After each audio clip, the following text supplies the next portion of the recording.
So we have a combined weight loss of 26 pounds in the last 3 weeks. 26 pounds, that's a lot. That's like, it's like almost 3 bowling balls, right? Yeah. Like, what, 4 babies? I guess so. Yeah, 4 babies. We lost 4 babies in 3 weeks. Maybe 3. 4 sounds better. Okay.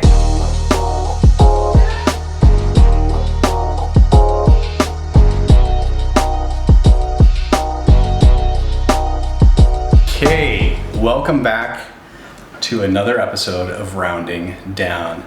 Today we're going to do our 3-week recap since we've been on keto. So we have some numbers to share with you, and we'll try to make this video a lot quicker than some of our past videos.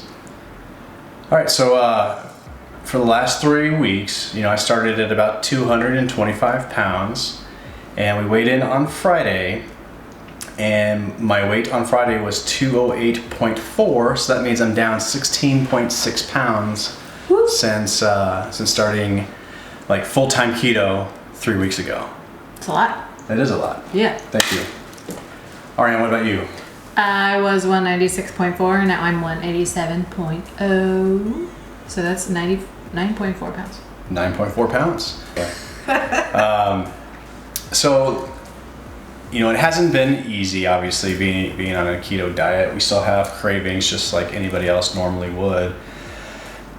We did record some videos that should be up around the same time this video is. So you can look for our steak video, you can look for our amazing Brussels sprouts video, our outstanding knock your socks off chicken wings video.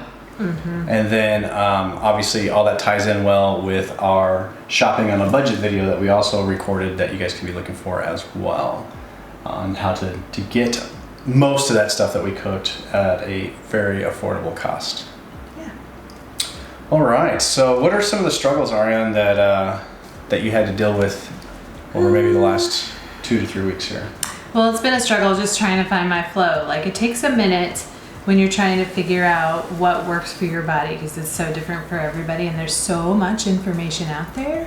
So it's really important to research everything and just to kind of see what other people are doing well so that you can try it on your own too, just to see what your body reacts to differently. So I've been still trying to find out my flow, I feel like, but 9.4 pounds is pretty good. I'm pretty proud of that. So I've had a few days where I didn't see that scale moving like I wanted to, and I forget that in keto that's not the goal. The goal is health, and it might look a little bit different with the scale than your body actually looks like. So that's something that I got to get out of my mind. It's just like something I've always had in my mind as being a girl and always been conscious of that. So that's something that I'm working on myself with. We've had some real life crazy happen over the last few weeks, and I know that's going to happen in anybody's goals, and I felt like they were kind of a damper on it for a second, but we worked through it, and we are still working through it, but we're still working on our goals at the same time, because we feel like that's really important. And Shannon's been really cool about boosting me up when I needed it and vice versa. So I felt like a few times I was kind of forced to get up and exercise. I may have been a little ticked off one morning at 5:30. That may have happened, but that's for true and it's for real. But we did it anyway. I got up and it was well worth it. I'm really glad that I did, because I always feel really good after. So we've been kind of pushing each other this week, last few weeks. It's true. Struggles for me, I'm not a morning person at all. Like, you need me to stay up till like 2, 3 o'clock in the morning, you call me, but if you need me to get up like at 5:30 in the morning, call somebody else. But so waking up about 5:30 in the morning every other day to go on a 6 to 8 mile walk has been really tough waking up. And then for me personally, because I'm not that morning person, and I'm trying not to drink a lot of extra caffeine until just my 1 cup of coffee in the morning and then maybe another one right around lunch. Trying to get up and stay awake and alert all day has been a struggle for me, because I've been intermittent fasting also on the days that we go for our long walks. So I'm not usually eating until 2 or 3 o'clock in the afternoon anyway. So it's been a little bit of a struggle to try and stay awake for me. It takes an adjustment. It does take an adjustment. It takes about 28 days to get into a new habit. So we'll keep this up over the next month, and we'll just see if it gets better. I also had to like actually sit down and schedule out everything that I needed to get done throughout the workday so I could stay more honest with my task lists. Because as you guys have probably seen, we've had one video uploaded in the last couple weeks, so we got a lot of videos in queue to do and just trying to find time to get to them. So really just trying to be more diligent on getting that stuff done, as well as all the other activities and being a parent and a husband and all those things that are required as well. Yeah. So what are some things that are working for you that you've seen success over the last couple weeks? Well, my energy went like through the roof. I feel like I can handle a lot more. I can get more things done, and I'm not afraid to take things on because I'm going to feel like I'm more, like it's such a different mindset already. I don't feel overwhelmed really, and I like have a desire now to exercise just because, like I was saying, it feels so good when you're done with that and you know that it's working. And it's working your body to where it needs to be health-wise and strength-wise, and I can see it already, and that's my motivation right there. So a lot is working really good. Losing weight, I'm getting into my jeans. What?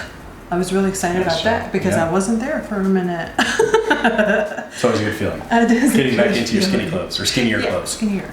Yeah. Skinnier clothes.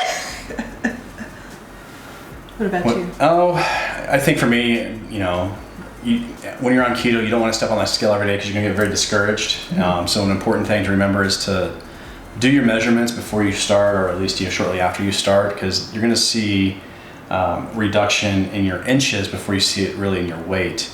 But stepping on the scale every couple of days, getting discouraged maybe 1 day or 2 days when maybe it goes up a little bit because maybe I've drinking a lot of water or going down. But seeing the weight actually come off has been, real rewarding in the long run.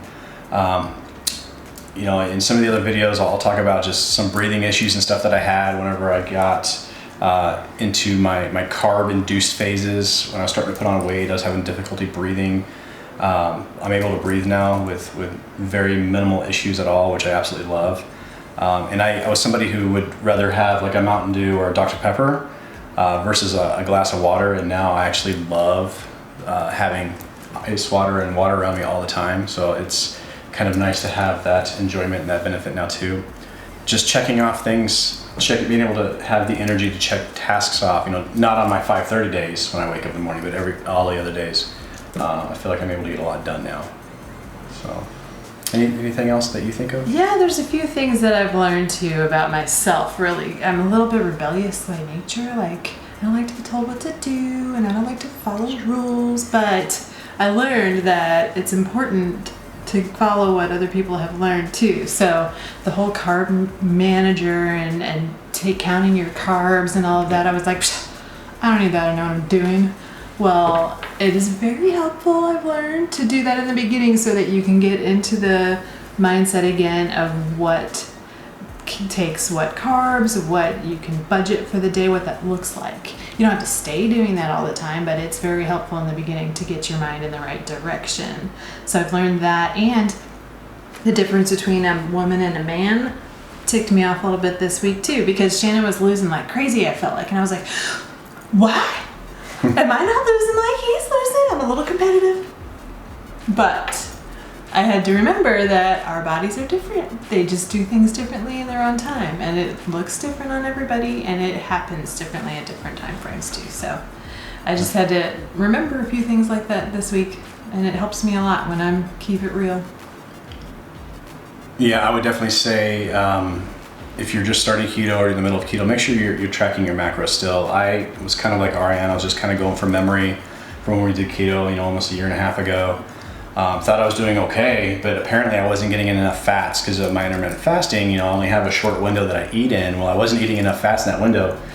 So we just got our blood monitor kit in. We checked our ketones, and my ketones weren't as high as I thought they should have been for what I thought it was keto for like the last 3 weeks. I think I would have lost a lot more weight had I been meeting my macros on a daily basis and getting my appropriate amount of... Okay. I can only keep up so fast. I was like, maybe I said something wrong. No, I'm talking about weight loss going fast. You lost a lot. You should be proud of that. True. Sorry, friend. So you can look forward to some more videos about learning what keto really looks like. We're going to do that one. We're going to talk about intermittent fasting too in a different video. Yeah, for sure. And what else? I think more recipes. I think it's important to know like what you can and cannot cook. And then really keto has a bad name of being pretty expensive when it comes to buying foods. And I think we want to keep trying to find good sources of foods that are affordable, whether it's at the grocery store or out of discount grocery stores. Just because it helps. I mean, everybody's got a budget for food, but if your budget doubles, it means something has to come from somewhere else. So, but yeah. So track your carbs in your carb manager app. That's one we use. It's not a paid endorsement. You don't want to. And I also think we should definitely say we are not experts, so don't take our advice as the holy We're not grail. medical doctors. Yeah, we're not doctors, we're not nutritionists, so do your own research. Yes. Figure out where it works for you. Again, this is just our story and our journey of what's working, and we're trying to relate to you the best as possible the things that are working and the things that are not working. So that's all we have. Look, we're about 11 minutes today. That's half the time. I'm proud of us. Cool. Maybe people watch all the way through. No, but thank you if you are watching this so far. Thank you so much for staying tuned and supporting the channel. We would definitely love it if you would subscribe if you're not already a subscriber, because I think we have a lot more content that we're trying to bring that will help everybody on their journey regardless of where you're at. And then as we get further down the line, we'll show you the before and after pictures, which are kind of dreaded, but I think when you see the success, you get kind of excited about showing where you were at and where you're getting to. And I think that's what a lot of people look for too, is those before and after pictures and just before and after videos too. So again, if you're along on the journey with us, thank you for riding along, and we would appreciate a like or a subscribe from you. So, and then in our links below, we also have our Facebook page linked in there. So come check us out on Facebook. We can connect with people individually through that medium, and then of course we have our Instagram and all the social medias linked below. So check those out if you're interested. But really, that's all I got today. Yeah. Short and sweet. Well, shortish and sweet. Keeping it real. Keeping it real. That's what it was about this few weeks. It's a downhill climb. Mm-hmm. All right. See y'all later.